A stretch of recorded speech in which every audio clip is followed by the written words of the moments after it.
Vocabulary cartoons present with Claude the Cat. Review number 29. Review number 29. Whoa.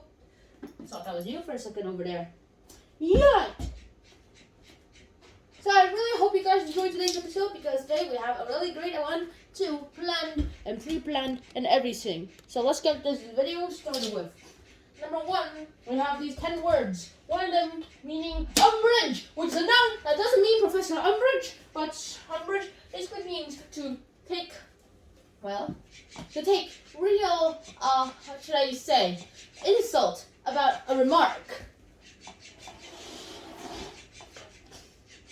And so you remember Umbridge with dumb bridge. But imagine a bridge made entirely out of tires, of car tires. And so if that works, and then you try to make all the car tires in the world into one bridge, and then you make sure that everyone uses it, and literally everyone in the world uses that car tire bridge to cross, and all of them call it, what a dumb bridge. You'd be like, oh no, I think Umbridge at the remark. Yeah. So your phrases, when people called the bridge a dumb bridge, Mike the engineer took umbrage at the remark. Number 2, you have unbridled, which is an adjective that basically means wild and very, very, very dangerous too. Like, whoa, buffalo, that is what happens if you try to ride an unbridled horse.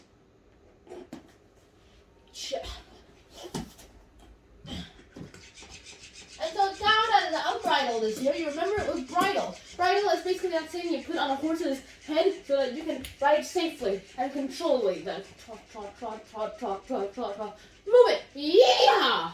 Like that. So you remember unbridled with bridle. It's very unbridled to ride a horse that does not have a bridle on him. And number 3 is veer, which is a verb that basically means to turn. Wee! Veer to the right! Turn to the right! Turn to the left! Wee! Turn to the left! Turn! Do not veer! Do not veer! Do not veer! Instincts. No! And you fall into the Atomic Bomb Research Center.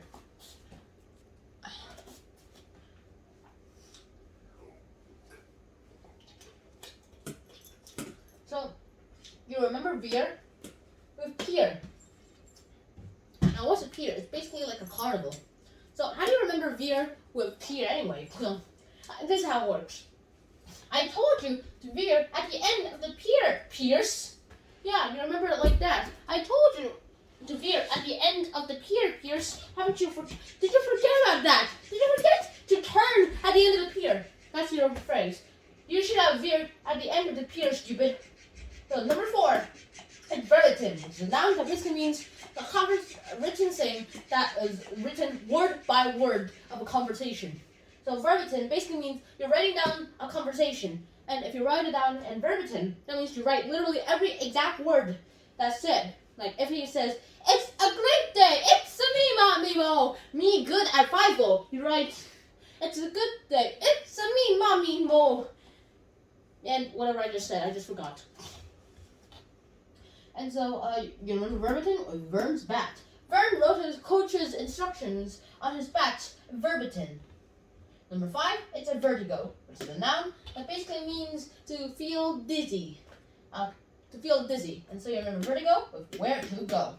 When test pilot Bob the Builder, okay, maybe I'm overusing him a bit too much. Okay, let me think.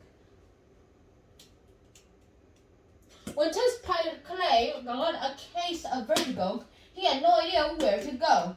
At number 6, you have volation. A volation is a noun that basically means to do something on your own free will, to decide to do something. So let's say if you're on your own volation, if it was on his own volation, he would have chosen to go fishing. He would have chosen to go fishing. And so that's your phrase, to be honest. If it was Bob's volation to not go to school, he would have rather went to go fishing. Yes, he'd rather have went to go fishing.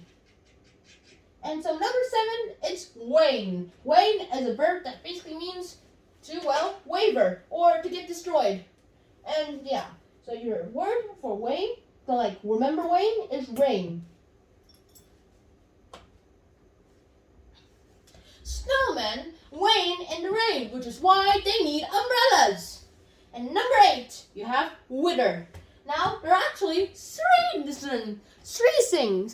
pauses of withers. You'll see why soon. Kill the lobster! Kill the lobster! Nah, just kidding. Alright, so here, okay, the noun version of a wither is on this t-shirt. It's the big black dude with 3 heads. That was a joke. It actually is called a wither, by the way. And the verb version of wither basically means to like wither away, which is what the noun wither does. It makes stuff wither away by shooting skulls at them and shooting them and killing them, like that. And like a wither rose does that too. So no, and the adjective of wither is actually you add an ed, turn it into an adjective. So withered could be the past tense of wither, and it's also the adjective version of withered. And withered, the adjective means it's already been withered. The verb withered.